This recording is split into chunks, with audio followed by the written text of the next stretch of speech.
മാമനാണ് ഇവിടുത്തെ എല്ലാ. മാമന്റെ പേരെന്താണ്? എന്റെ പേര് ഗോപകുമാർ അല്ലേ?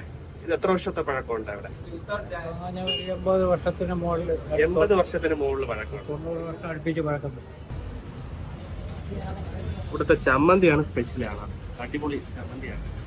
പിന്നെ താരാവട ഇവിടുത്തെ ഭയങ്കര സ്പെഷ്യലാണ്. കുറച്ച് സമയം കഴിയുമ്പോൾ തന്നെ ഉണ്ടാക്കി കംപ്ലീറ്റ് ചെയ്യും.